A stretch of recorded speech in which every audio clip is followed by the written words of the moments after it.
Welcome to Grow Your Business and Grow Your Wealth. Gary Helt is excited to bring you another powerful conversation to help you grow and protect your business and finances. Today's episode is hosted by a special guest, personally selected by Gary, so you can keep learning and moving forward even when Gary is off the mic. Settle in and enjoy today's insights. So welcome to another episode of Grow Your Business and Grow Your Wealth. I'm your guest host, Jack Reeder. I'm a financial advisor with Park Avenue Securities, and I'm excited to step in and guide today's conversation. On this show, we bring you real stories, strategies, and insights from professionals who are helping others succeed in business and in life. Today, I'm joined by our guest, Hugh Glazer, and I can't wait to dive into his journey and the lessons he's learned along the way. Hugh is the managing director of Winterview Group, where he helps organizations strengthen their business performance through process design, financial analysis, and operational improvements. With deep experience working with companies of all sizes, Hugh specializes in mapping business transaction flows that uncover inefficiencies, improve cash flow, and provide the clarity leaders need to make informed decisions. Welcome, Hugh. Good morning, Jack. Thank you for having me. It's great to see you again. Now, first of all, kind of go in the way back time machine. Why did you become an accountant in the first place? That's a kind of a kooky story in that when I was in high school and ready to go to college, the only thing at that time I had on my mind was I wanted to become an attorney, go to law school. So much so that up until Thanksgiving of my senior year of high school, I hadn't even submitted one undergraduate college application. Made my poor father crazy. But eventually, through just a series of coincidences, I ended up going to Babson College, which today is gotten a lot of accolades, which is wonderful. And my goal was just to getting out of here. It was the gateway to law school. And while I was there, when it came time to pick a major, I figured, well, accounting, bookkeeping, I could always make a living. And then in the course of that program, got exposed to a couple of partners in accounting firms, and one particular firm, I liked their approach, and I did end up finding a way to get hired there. But it was then I was very busy the last couple of years of college, working full time. I was editor of the yearbook, involved with the newspaper, and I think at that point I was tired of going to school. And the law school thing kind of just went away, and then I've had this whole career in business and helping owners of private companies that wasn't, ended up becoming the plan, but and execution. So it's been a great journey. I've met hundreds, if not thousands, of people across all types of businesses across the country, and particularly in the 7 or 8 years I was involved as a business advisor in the Goldman Sachs 10,000 small businesses. I've got a network of people all across the country and just about every kind of business you can imagine. So that's fascinating. So going down the CPA accounting route in the beginning, you could use that expertise in lots of different ways. How did you arrive at being a business advisor? One of the things you do is that sort of fill the CFO role, the strategy, and so forth. Sure. How did you go from just being a CPA initially, I presume, and then? Well, yeah, and that first phase came to be that as I was getting more experienced in the public accounting world, I was in that stage that happens with many folks coming up through that I was giving clients a lot of advice. And the next day I would be somewhere else and they would be there trying to implement the advice. So I thought, gee, maybe it's time to be more proactive. So that's what led me in the next phase of my career of going into what would be called traditional CFO or senior financial roles, and sort of that part of the theme of my background is I worked in organizations with creative people doing creative things, publishing, software development. I was a consultant to ad agencies with a firm for several years, and then through my own consulting practice that we're getting to over the last 10, 15 years, not exclusively, but the majority of my clients are architects. Oh, okay. And so the Winterview Group, that's roughly 15 years now that It's getting closer to 25. Oh, okay. So Yeah, 25 yeah. years. So you mentioned architects. So expand on that in terms of who would be an ideal client. Well, on a generic basis, it's privately held companies where there's something. I always ask folks, let's talk about what keeps you up at night. That there's something happening where the owners aren't reaching their dreams, their goals, and that could be ranging from we never have enough money for payroll, or why do we can't collect bills from customers or clients on time, or why is the bank always asking? There's something up with that, or it's a family. I have a lot of experience in the family business sector, which is a whole different beast of its own, and trying to even succession from one generation to the other. And even among professional services companies, there's a whole art and science to, you have the founders or the name partners in certain kinds of organizations. Well, what happens when those folks don't want to do that anymore, or they're ready for retirement, and those normal things that are all part of a plan. So it's planning. So it's what some event like that can be the catalyst. And I used to say that I wanted to be the first phone call someone got after they realized they have a problem they can't ignore anymore. And is there a particular size firm that's a best match for you as opposed to Well, type of like I said, architecture? my focus was on privately held companies, probably in that $100,000 or less. But the sweet spot is really probably 5 million to 50. That's because there's more companies in that size range. Yeah. So in terms of annual revenue. Right. Right. Yeah. And so how do these potential clients find you? How do you find them? I've been very, very lucky in that through the time I've been doing this, pretty much all of my work has been moved through referrals and being in the right place in the right time. I was involved with a very large firm that had about 500 employees, almost 20 offices, and at the time it was very visible in its space. And then I just happened to be standing in line at an event that I think probably you and I have been to together up in where we live.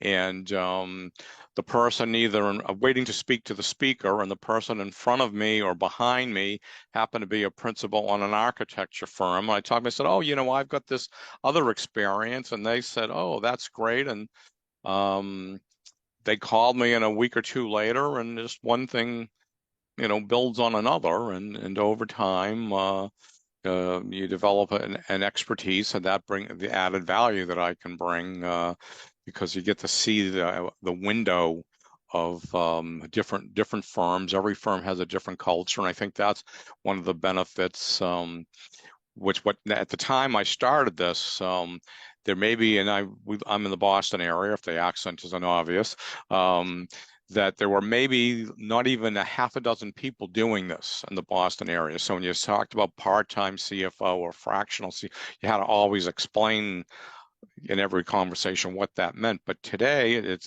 exists in pretty much every C-suite silo.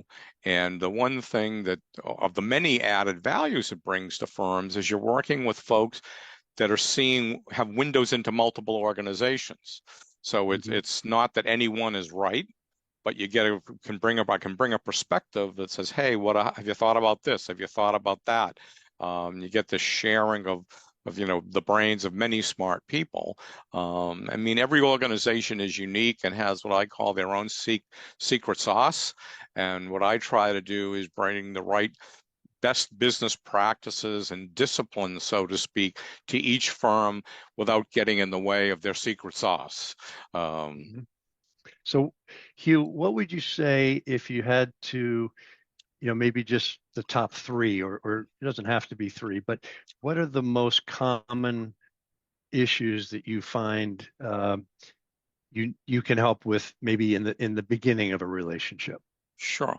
I think is understanding where we're trying to go, understanding what the leadership's acumen or facility is with data analysis. Oftentimes in these conversations, I'll say to someone, well, how do you make that decision?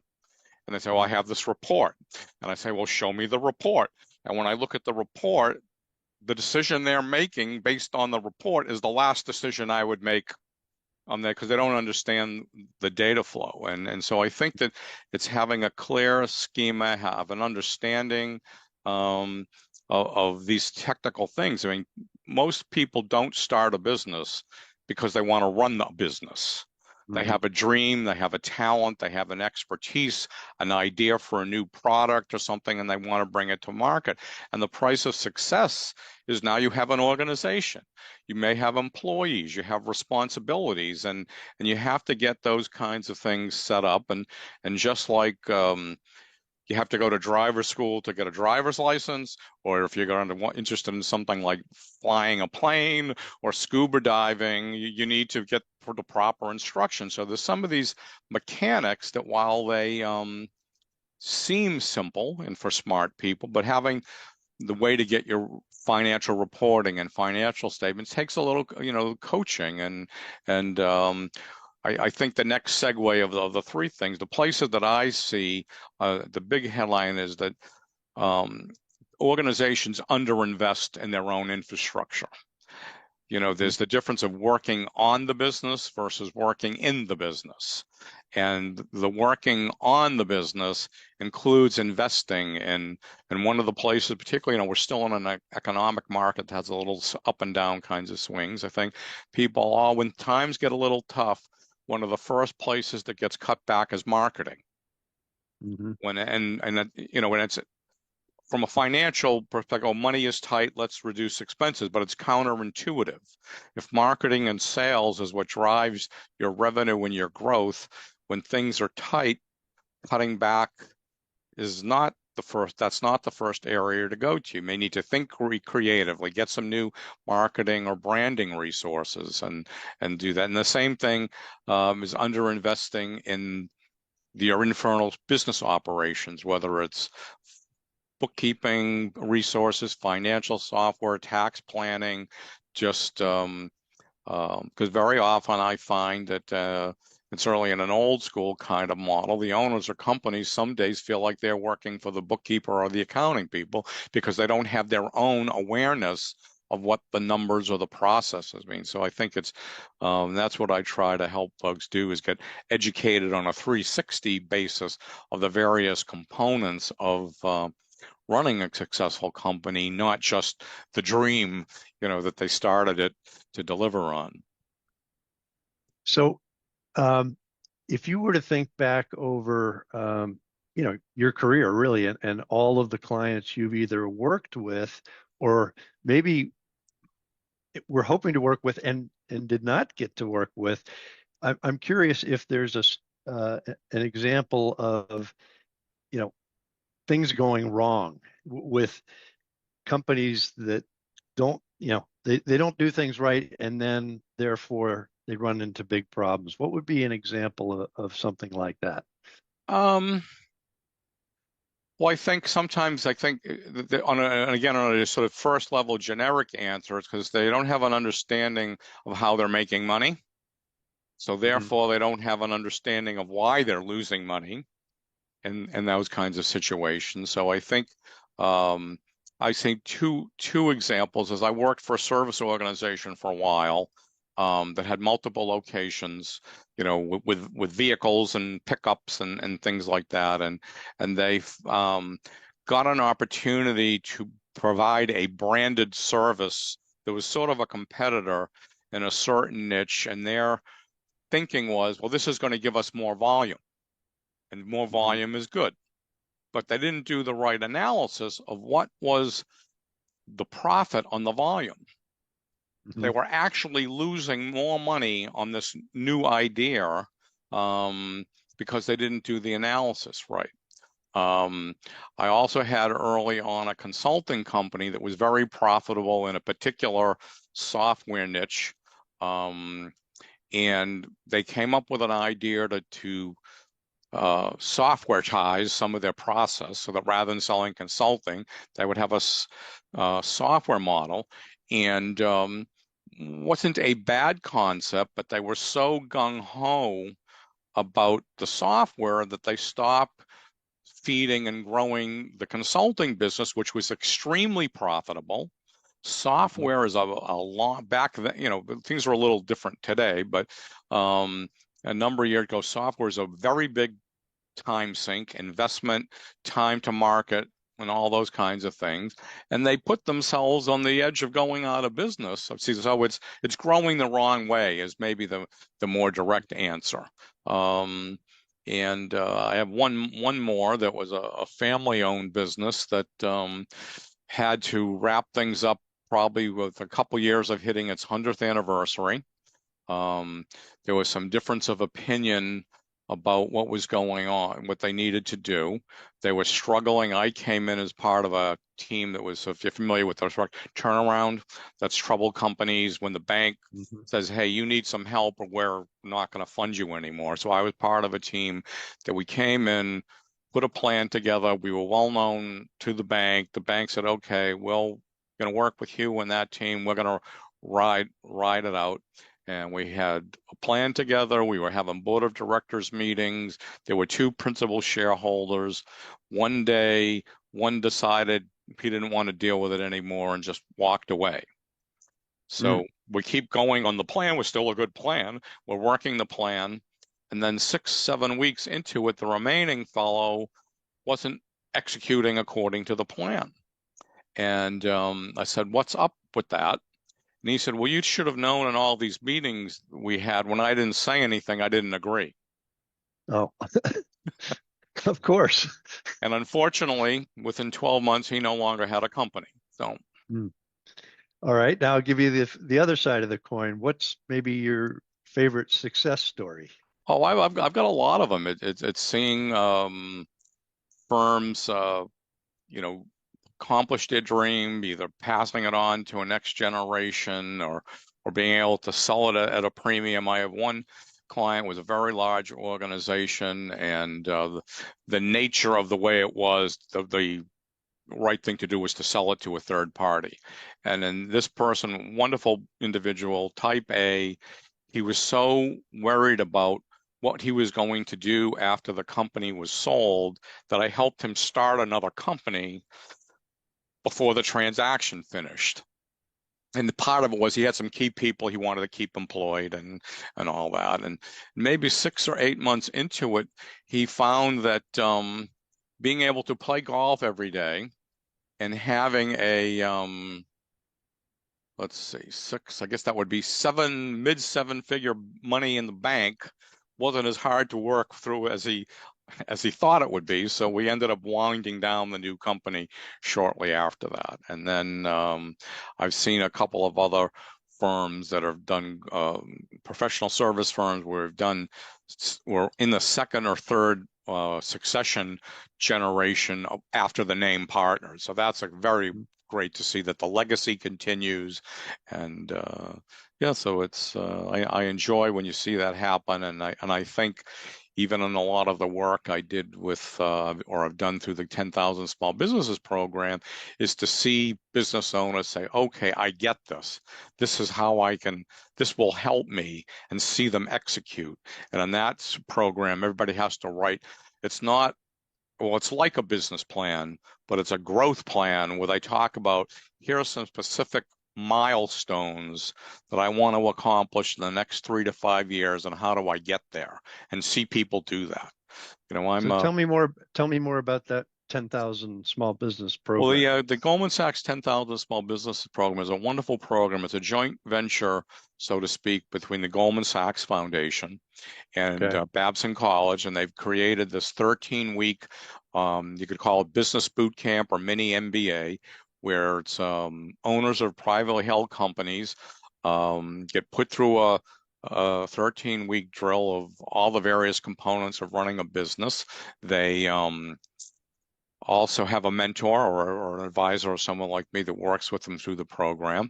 And the good part about it is if you apply and get accepted, it's free. The foundation pays for all of it. And if you know what executive education costs, that's not a small sum. And it's delivered all over the country through partnerships with various community colleges. I don't know how many campuses are on now. And then there's a version of the program that even pre-COVID was always virtual for people that aren't within an hour or two drive of these campuses. So it's the national program. That's what I was involved with. Okay. And then would you get assigned to a particular student or? Yeah, what happened is the way that program worked, every cohort, or you could call it like a semester, you have a group, each advisor has a group of 6 companies that work together, and that 6 people get to become acquainted with each other as part of that.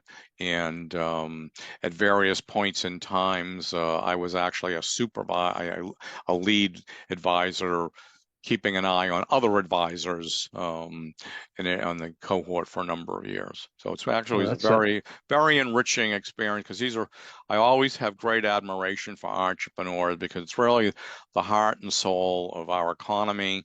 They have to get up every day, and if you have 2, 3, 4, or dozens of employees, and now you're kind of responsible in a way for the financial livelihood of all those families on your team, that's a big responsibility. And I think on many levels, those entrepreneurs don't get the credit they should as part of their vital role in our economy. Yeah, I agree with that. So, what, Hugh, would you say today is your biggest challenge in the current business environment, or just in terms of running Winterview Group? That's a great question, because I see it, what I'm about to say, every day. It's processing new data inputs. And we have so many types of business media. We have all the social media. Not only trying to filter through you have my personal interest, things that are of interest to potentially clients, and general kinds of things, and filtering, making the time to filter through all of it, just in general. We all must get hundreds of emails a day, figuring out what the quality is, and versus, what's, I don't know, can we say the word phony or no? I've been an arbitrator, and one of the terms you learn is when someone presents evidence is I'll give it the weight that I determine it deserves. So trying to figure out what things, I mean, I could probably, I'm sure you and your work too, I could probably do nothing but read new information 8 to 10 hours a day. And it's very interesting because I have a lot of personal interest. But the direct answer is question, filtering through all this sort of fire hose of data that we're coming to, finding the things that, like I said, we have personal interest, the things that are relevant to things that my respective clients are doing. And that's actually one of the other things we were talking about, companies and marketing and whatnot, is back to that list you were asking about, is you should always have an understanding and thinking about what's going on in the world of your customer or your client. And not enough people do that. So that's really what the big challenge is, and then finding the right relationships. I use the same measure I try to teach my clients, is you need to understand what a good opportunity is. There's some things it's interesting, but it might not be the best fit. I tell particularly all these architects, you should have an understanding of there's a point in a fee where you will not make money no matter what happens. So you should understand, that sort of cutoff or baseline. And And whether you don't want to do too many of those. There's obviously lots of exceptions. It's a client, long-term client you can't say no to. It's a client you haven't worked with before, so this would be your foot in the door opportunity. It's a type of work you haven't done a lot of, but you want to get more experience at. So those are all part of the balancing act, and you need to have a system. A lot of firms have what they call a go, no-go, where they'll review an opportunity and make a decision. Is this right for us? Do we want to go after this, or should we pass? So, but it's a juggling act. Yeah. So if someone were to pin you down and say, all right, you obviously enjoy what you do. You like working with these clients, and you enjoy doing the work that you do.